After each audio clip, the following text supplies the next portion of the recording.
आज के एफ के सेलिंग नंबर्स देख के शायद आपकी आंखें खुली रह जा सकती है, बिकॉज आज एफ ने वापस 4,600 करोड़ की सेलिंग वापस कर दी है। किसी को नहीं पता इसके पीछे का रीजन क्या है, क्यों एफ ने इतनी बड़ी वापस सेलिंग करी, क्यों हमारे मार्केट जो अच्छे चल रहे थे वो वापस डाउन आ गए। सारी चीजों के बारे में आज के इस वीडियो में बात करने वाले हैं। हेलो एवरीवन, मेरा नाम है Darshan Rathore and let's start today's market analysis as well as मेरी पोजीशंस क्या थी, प्रॉफिट एंड लॉस मेरा आज का क्या रहा और कल के दिन मार्केट्स में हमारा क्या व्यू बन सकता है, उसके ऊपर आज के दिन बात करेंगे। सबसे पहले तो मेरी तरफ से आपके फैमिली मेंबर्स को हैप्पी धनतेरस और छोटी दिवाली की शुभकामनाएं। Let's start the video. अब देखो, एफ ने आज 4,600 करोड़ की सेलिंग करी है। कल के दिन एफ ने क्या करा था, सारे इंडियन इन्वेस्टर्स, सारे न्यूज चैनल, सारे ट्रेडर्स एक ही बात कर रहे थे कि अब मार्केट जो है वो बुलिश हो गया है। एफ ने 22 दिन में सबसे लोएस्ट सेलिंग करी है, दैट इज 500 करोड़।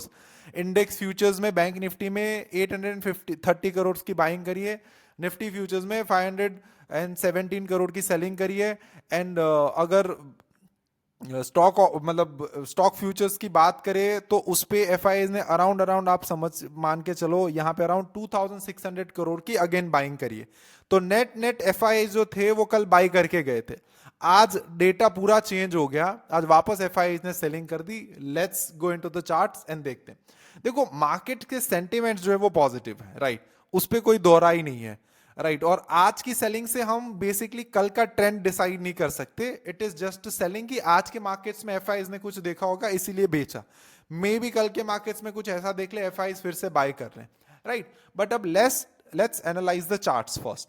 ठीक है, अब देखो, पहला नेगेटिव रीजन हमारे पास ये है डॉलर इंडेक्स। डॉलर इंडेक्स आ गया है 104 के ऊपर, जो कि इंडियन मार्केट के लिए खतरा हो सकता है। मैंने आपको ऑलरेडी बताया था कि जब डॉलर इंडेक्स की प्राइसेस बढ़ती है तो इमर्जिंग मार्केट्स के जो प्राइसेस हैं वो डाउन जाते हैं। ये बेसिकली धारणा है, ये हम सब लोग फॉलो करते हैं और इसके ऊपर ऑलरेडी मैंने डिटेल में वीडियो बनाया है, तो आप मेरे किसी भी वीडियोस देख सकते हो जिसपे आपको समझ में आ जाएगा। सेम टाइम पे अगर आप क्रूड ऑयल भी देखो तो क्रूड ऑयल की भी प्राइस जो है वो वापस $1 इंक्रीज होगी, ये भी हमारे लिए एक नेगेटिव साइन है। गोल्ड देखो, गोल्ड की भी प्राइसेस इंक्रीज होगी। तो ये थोड़े बहुत रीजन थे कि, बट ऐसा भी कोई बड़ा रीजन नहीं था कि जिसकी वजह से एफ इतनी बड़ी सेलिंग कर दे। अब समझते हैं कि ये सेलिंग इट जस्ट कि भाई ये लास्ट सेलिंग थी इस मंथ की, या कल के दिन एक और लास्ट सेलिंग है कि इस मंथ पूरा सेल ही करना है, दैट्स वाई थी, या फिर फ्रेश न्यू सेल पोजीशंस बन रही है। अब इसके बारे में चार्ट्स देख के थोड़ा बहुत हम चीजें समझते हैं, ठीक है। अब देखो, आज के मार्केट्स में फर्स्ट ऑफ ऑल हुआ क्या। ग्लोबल मार्केट से जो हमें हैंडओवर मिला था वो अच्छा मिला था। अल्फाबेट के जो मतलब गूगल है उसके रिजल्ट्स अच्छे हैं, इसकी वजह से नैस्डैक जो था वो मतलब 0.1% इंक्रीज हो गया था। इसके सामने डाउ जोन्स था वो 154 पॉइंट्स डाउन था। S&P 500 is kind of sideways, right. तो अब ग्लोबल मार्केट से हमें पॉजिटिव हैंडओवर मिला था, कुछ डरने की जरूरत नहीं। एक चीज और अच्छी हो गई थी कि चाइना मार्केट्स डाउन थे, जो मैं आपको बोल रहा था कि चाइना के मार्केट्स अभी साइडवेज हो गए, तो वो ये इंडिया के लिए पॉजिटिव न्यूज है, क्योंकि जो पैसे जा रहे थे चाइना मार्केट्स में वो अभी रह रहे हैं। बट स्टिल हमारा मार्केट्स क्यों गिरा, अब इसके सेंटिमेंट्स और इसके व्यूज के बारे में आज के उस पर बात करते हैं, ठीक है। अब देखो, सबसे पहले हमें ओपनिंग अच्छी नहीं मिली, kind of gap down opening मिली, राइट। अब मे भी ये हो सकता है कि जितने भी लोग कल के दिन बाय करके गए वो सब लोगों ने प्रॉफिट बुक करा, राइट, ये भी हो सकता है, राइट। क्योंकि मोस्ट ऑफ द जो मॉर्निंग के 30-35 मिनट्स होते हैं वो क्रूशियल होते हैं, नई पोजीशंस बनती भी है और मोस्टली ये भी होता है कि जो पुरानी पोजीशंस है वो एग्जिट भी होती है। तो पहले तो ये हुआ। उसके बाद निफ्टी स्ट्रांग थी compare to the bank Nifty. Bank Nifty is weak because ICICI bank, SBI and Kotak Mahindra bank तीनों डाउन में थे, राइट। एचडीएफसी बैंक को छोड़ के, एचडीएफसी बैंक बहुत थोड़ा डाउन में था, बट उसके कंपैरिजन में अगर आप तीनों बैंक देखो तो एक टाइम पे डाउन थे, बट लास्ट में एचडीएफसी बैंक भी डाउन में आ गया, ICICI 1.5%, SBI also 1.3%, and Kotak Mahindra bank also 1.5% something down था, right. So that is the major reason कि बैंक निफ्टी डाउन था। अब मेजरली ये देखा गया कि ये जो मेजर बैंक्स थे इस पे एफ ने इसके शेयर्स या उस पे बेसिकली सेलिंग करी होगी, जिसका इंपैक्ट आया बैंक निफ्टी के ऊपर। बट क्या हुआ, क्या रीजन है, आई डोंट नो।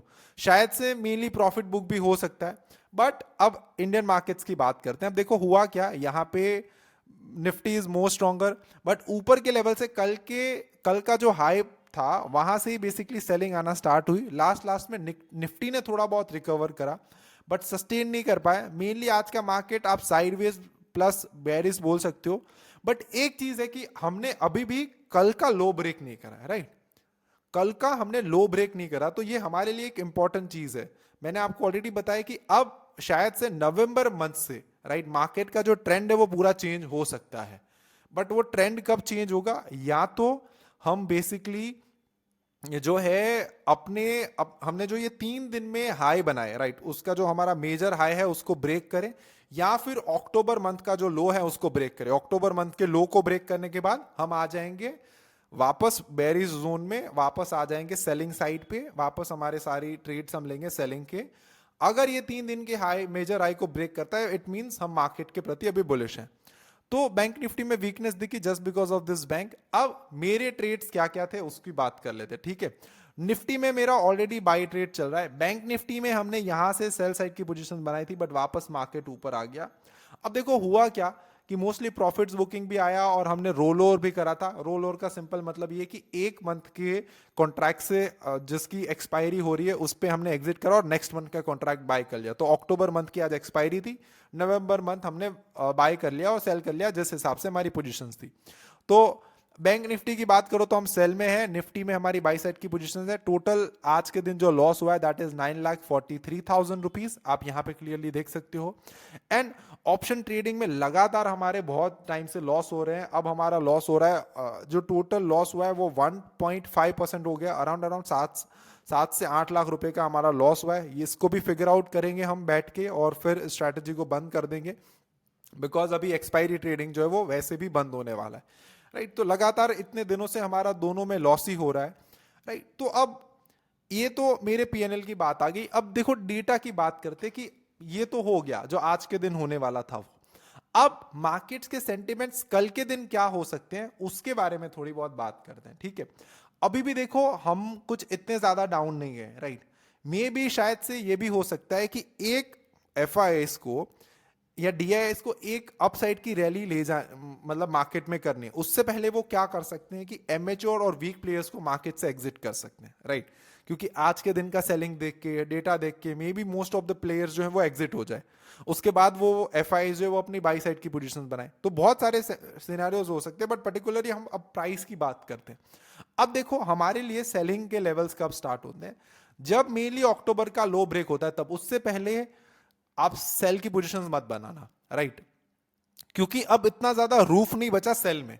अगर अक्टूबर मंथ का लो ब्रेक होता है उसके बाद हमें यहां तक 23,300 या 23,400 तक मार्केट गिरता हुआ नजर आ सकता है, बट उससे पहले हमें सेल साइड का नहीं सोचना है। अब हम बाई साइड का कब सोचेंगे उसके बारे में पहले बात करते हैं। देखो अगर पहले तो आप ये देखो 24,500 का जो लेवल है उसको ब्रेक करके सस्टेन करता है मार्केट। सस्टेन करने का सिंपल मतलब ये है कि कोई भी आवली कैंडल ने या 15 मिनट कैंडल ने उसके ऊपर क्लोजिंग दे दी। ऐसा नहीं हुआ कि मार्केट ऊपर गया, टच किया प्राइस और वापस नीचे आ गया।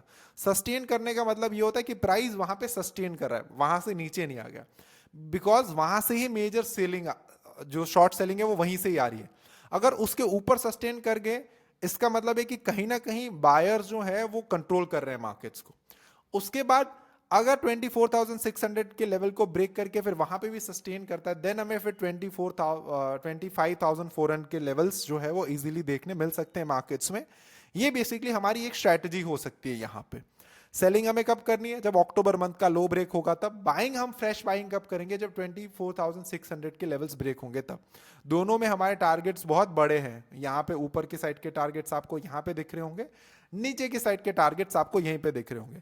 बट अगर सेक्टर की बात करें कि किस पे ज्यादा बाय करना चाहिए, तो उस पे मैं मोर पॉजिटिव हूं towards the bank Nifty, because जितने भी रिजल्ट्स आए उस पे बैंक निफ्टी में जितने भी स्टॉक्स इंक्लूडेड हैं वो सबके ज्यादा अच्छे रिजल्ट्स हैं। आप अवॉइड करो इंडूसेंट बैंक को और कोटक महिंद्रा बैंक को, वो दो बैंक को अवॉइड करोगे तो बाकी रिजल्ट्स अच्छे हैं, ठीक है। अब बैंक निफ्टी के ऊपर आते हैं कि बैंक निफ्टी में आज मेजर क्यों सेलिंग आई, राइट। अब देखो मेजर सेलिंग इसीलिए भी आ सकती है कि कल के दिन जो बाइंग हुई थी, ठीक है, उस पे मोस्ट ऑफ द लोगों ने ये सोच लिया था कि अब यहां से सीधा बैंक निफ्टी जो है वो अपना ऑल टाइम हाई ब्रेक करेगा एंड 55,000 या 56,000 मार्केट पहुंचेगा।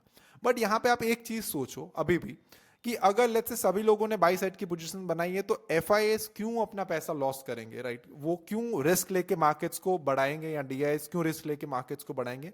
देन उसका मजा जो है वो रिटेलर्स लेंगे, ऐसा नहीं करने देंगे। तो शायद पहले वो एक डाउन मूव देंगे जिसमें कि एमेच्योर प्लेयर्स हैं मार्केट्स के वो एग्जिट कर जाए, उसके बाद शायद से एक अपवर्ड साइड की मूवमेंट दे सकते हैं। बट आज की जो एफआईएस की सेलिंग है वो आई डोंट नो कि इसके पीछे का रीजन क्या है। मैं खुद शॉक हूं कि ये इतना ज्यादा सेलिंग क्यों करा है। अब कल के दिन देखो सिर्फ 500 करोड़ की सेलिंग थी एफआईएस की, उसके सामने 700 करोड़ की बाइंग थी डीआईएस की, फिर भी मार्केट 2% ऊपर था। आज के दिन एफआईएस की समझ लो 4,500 करोड़ की सेलिंग है, फिर भी मार्केट ओनली 1% डाउन है। तो ये बेसिकली सेंटिमेंट्स के ऊपर डिपेंड करता है। सेंटिमेंट्स हमारे पॉजिटिव थे तो थोड़ी सी बाइंग करने के बाद भी हमारे मार्केट्स ऊपर बढ़ गए, और सेंटिमेंट्स अभी भी बुलिश हैं तो ज्यादा सेलिंग करने के पर भी हम बहुत ज्यादा नहीं गिरे। तो ये भी सारी चीजें होती है जो आपको एज अ ट्रेडर देखनी पड़ती है, राइट? अब बैंक निफ्टी में देखो, जब भी हमारे पास हमारा जो ये कल के दिन का जो हाई है, राइट, वही हम मेजर बाइंग प्राइस लेके चलेंगे, और यहां पे हम नेगेटिव हो जाएंगे कि जहां से हमारी कल भी बाइंग हुई है, राइट, उसको भी अगर ब्रेक हो जाता है, लेट्स से कि मैं प्राइस यहां पे दे देता हूं 51,300 के लेवल्स को भी अगर बैंक निफ्टी ब्रेक करता है, फिर हमें 50,000 के लेवल्स जो है वो इजीली देखने मिल सकते हैं यहां पे। मैं बिकॉज यहां से मेजरली बाइंग होना स्टार्ट हुई है, अगर ये लेवल को भी ब्रेक करता है देन ये लेवल हमें इजीली देख सकते हैं, अगर ये लेवल को ब्रेक करेंगे देन ये लेवल हमें इजीली देख सकते हैं। सेम टाइम पे जहां पे बैंक निफ्टी अगर 52,300 के लेवल्स को ब्रेक करते हैं देन फिर हमें ये लेवल्स देखने मिलेंगे, एंड अगर इसको ब्रेक करके उसके ऊपर सस्टेन करते हैं देन हमें बैंक निफ्टी में 53,300 एंड 53,400 के जो लेवल्स हैं वो इजीली देखने मिल जाएंगे। तो प्राइस वाइज अभी भी हम इतने ज्यादा गिरे नहीं है, राइट? मार्केट का शायद ट्रेंड चेंज हो रहा है, मैंने आपको दोनों साइड के लेवल्स दिखा दिए। तो प्राइस वाइज अगर हम देखें तो हम न्यूट्रल बोल सकते हैं, राइट, आज के मार्केट्स के हिसाब से, बिकॉज हम पॉजिटिव भी नहीं है नेगेटिव भी नहीं है, तो प्राइस वाइज हम न्यूट्रल है। अब बेसिकली ओपन इंटरेस्ट का एफआईएस का डेटा देखते हैं। एफआईएस का डेटा ये सिंपल ये बताता है कि इट्स अ नेगेटिव, बिकॉज उसने आज सेलिंग करी है, कुछ ना कुछ इसके पीछे रीजन होगा। तो एक रीजन हमारे पास न्यूट्रल आया, एक आया नेगेटिव। अब ओपन इंटरेस्ट का डेटा देखते हैं, ओपन इंटरेस्ट क्या बोले। आज के दिन देखो वापस ओपन इंटरेस्ट चेंज हो गया, वापस कॉल राइटर्स आ गए, पुट राइटर्स जो है वो शिफ्ट हो गए टुवर्ड्स द कॉल। सेम अगर आप टोटल ओआईपी देखो तो कॉल साइड पे ज्यादा है, तो इट मींस सेंटीमेंट जो है वो नेगेटिव है। मैं बैंक निफ्टी के भी यहाँ पे ओपन इंटरेस्ट देख लेता हूँ। सेम टाइम पे आप बैंक निफ्टी का भी देखो तो दोनों साइड का चेंज हो गया। तो ओपन इंटरेस्ट का भी डेटा ये बोलता है कि मार्केट्स के सेंटीमेंट जो है वो नेगेटिव है। अब बेसिकली डिपेंड करता है कि कल हमारी ओपनिंग कैसी होने वाली है और ग्लोबल मार्केट से हमें हैंडओवर कैसा मिलता है। जनरली ये देखा गया है कि मुहूर्त ट्रेडिंग के टाइम हमारे मार्केट जो है वो पॉजिटिव में रहते हैं, बट ऐसा होता है कि नहीं होता वो तो मुहूर्त ट्रेडिंग के दिन ही पता चलेगा। तो हमारे पास क्या है, प्राइस न्यूट्रल है, एफआईएस नेगेटिव है, एंड ऑप्शंस का जो डेटा है वो हमें ये बता रहा है कि नेगेटिव है। तो इट मींस मार्केट के जो ओवरऑल सेंटिमेंट्स हैं वो अभी कल के दिन के लिए शायद से नेगेटिव हो सकते हैं, राइट? कल के दिन की मैं बात कर रहा हूं, राइट? तो कल के दिन शायद से हमें एक गिरावट मार्केट्स में देखने मिले, बट ओवरऑल अगर जो मैंने आपको लेवल्स बताए आपको बस उस लेवल्स को ध्यान में रखना है। एंड अगर आपको रेगुलर अपडेट्स चाहिए मुझसे, मेरे ट्रेड्स और सारी चीजों से, तो आप मेरे टेलीग्राम चैनल को ज्वाइन कर सकते हो। वहां पे फ्री ऑफ कॉस्ट में सब कुछ, मेरी ऑन टाइम पे जो भी पोजिशन हम बनाते हैं उसको हम वहां पे क्लियरली शेयर करते हैं आप सभी लोगों के साथ। आई होप आज का वीडियो मैंने बहुत शॉर्ट बनाया, आपको पसंद आया होगा, कुछ ना कुछ चीजें आपने सीखी होगी आज के वीडियो से। टोटल आज जो हमारा लॉस हुआ है वो 11 लाख रुपए का लॉस है। बहुत बड़ा लॉस नहीं है but still is a significant loss. Options में कंटिन्यूसली हमारा लॉस हो रहा है। सेंटिमेंट्स मैंने आपको बता दिए, लेवल्स आपको निफ्टी और बैंक निफ्टी के आपके चार्ट्स में मार्क करने रखने हैं और उसके हिसाब से ट्रेड करना है। मेरी तरफ से अगेन एंड मेरी फैमिली की तरफ से आप सभी लोगों को, जितने भी मेरे व्यूअर्स हैं, जो भी कमेंटेटर्स हैं, आप सभी लोगों का सबसे पहले तो दिल से थैंक यू सो मच कि आप मुझे इतना सपोर्ट करते हो। And keep learning, keep making money, and keep growing, right? Thank you so much for watching. Thank you.